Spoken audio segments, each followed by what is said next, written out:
In this video, I'll be exploring category classification action within AI Builder. So, when using Power Automate, you have an ability to use AI Builder provided feature set. One of the feature is category classification. Now, how it is useful in your day-to-day scenario. So, take for example, you have a customer care center where you receive responses from end users. Now you receive an email, you receive a text message, you receive a WhatsApp message from different channels. Now, sometimes the information which you receive are related to issues, customer service, billing, pricing, documentation, staff related issues, customer service, those kind of things, right? Now, just by looking into the text or the message or the email which you receive, if you want to classify it as per the content, then you can use this model. Now, why it is useful is like no one needs to manually go into each and every text message or the WhatsApp message or any other emails and categorize that specific request into the different categories like issues, complement, billing, pricing, etc. So automatic queuing of the request can be done using this particular category classification. So if you want to route through an issues related stream, if you want to route through complement related stream, if you want to route through documentation related stream, you can use this model and automatically it will route the correct uh, use cases to different channels. So in your organization, if you have multiple teams, so one team working on issues, one team just look into the marketing part, one team just looks into the pricing area, one team looking into the billing area. So automatic receipt of the text input from an end user will be routed through this particular model. So the supported classification into this category are like issues, compliments, customer service, documentation, price and billing, and stuff. So it will identify whatever text you type in and it will categorize into different buckets. So these are the different buckets. Okay, so if I write a complaint email, it will put that into say maybe issues. If that complaint email is related to pricing, it will put it under price and billing. If it is related to say complement, it will put under complement. So we'll take different examples and I'll show it to you in the demo. Now here, this is how the interface looks like. So you need to specify which language the source input will come from. You put in the text, and then in the output it has identified that hey, this is related to pricing and billing, and I have a confidence score of 58, which is quite low. However, it has classified that this text which you have typed in is related to pricing and billing. Now you get a confidence score, you get a classification, and you get item body response v2 as an output from the uh, flow. Now let's jump into the flow. So first I'll show you one example. Now this is a compliment text. So hi Rita, I wanted to take a moment to express my sincere appreciation for your outstanding work. I was impressed by your attention to detail, which resulted in meeting the deadline. So this looks like a compliment email. Then this one is an example of a complaint. So, dear Mr. Smith, on October 1, I bought a plush sofa model from Sofa Showroom website. I paid $650. Unfortunately, your product has not performed well because the sofa is defective. So, this is related to maybe a billing issue or maybe a complaint or those kind of things. And then I have a very simple text which says, hello team, just a while back you updated the details in my ticket. However, your system accidentally removed the check baggage details. So again, this is like kind of a complaint. So let's start looking into all these three different examples. Now, how to implement this? I've just taken all this text from internet. As you see over here, I just search for sample compliment email and then I got all the output. And then I paste it into the text. Now, in your case, it will be a real example. So someone posting in, say, your social media channels. or someone sending out you a direct email, or someone sending out you a WhatsApp message. So you can process those information. I just took all this information from a from Google. Okay, so I'll just close all the complaint letters and all those things. And here I have Microsoft Power Automate. Now in Power Automate, I have created a simple flow. It will ask for nothing. I'll just remove this because we are gonna just take a text input. Now I have an option. I can click on add an input and take a text from here. So maybe let me take the text. I'll call it as customer text. And here plus I will use AI builder. Now here in this AI builder we have multiple options available to classify the text. So we have classify into custom categories and classify into standard categories. Now if you see, classify into standard category is in preview, so please do not use this in a production scenario.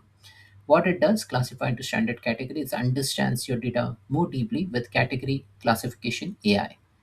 What is into custom category? So understand your data more deeply with a category classification AI. It requires a published custom AI builder model. So we are not going to use this because for this we need to create a model and then train the model. Here we can use the inbuilt model. So click on here, classify into standard categories. Now here it will ask for language. So there are so many languages which are supported like English, French, German, Italian, Portuguese, Spanish. I'll pick up English, and here I need to give the text. Now the text which I'm going to provide is from the trigger. So from the trigger, I will say customer text, enter text as your input, and I can then classify into standard category. Let me see the output. So if I click on plus over here, type in compose, and here I'll use this, and you can see there are 7 outputs which I can use. So confidence score, classification, item, body response, body, etc. So I'll pick up classification because if I want to know what kind of classification this text belongs to.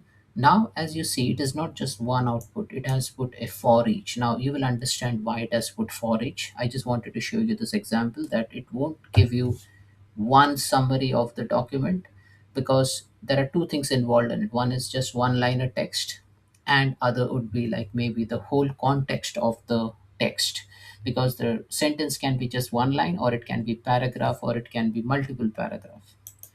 So I'll just remove the entire loop over here, and I think I'm ready with my flow. So let's go ahead and test the flow. Test flow, manually publish and test. So let's pick up the text. I haven't tested it personally, so let's see whether it identifies it correctly or not. First, we will pick up this text and we're going to put that in the input box. So once this flow is ready, I will put the input text. So this is the text which I am putting. Click on run flow. It has executed it fine, and it should take somewhere in zero point 0.7 seconds. Okay, that's good.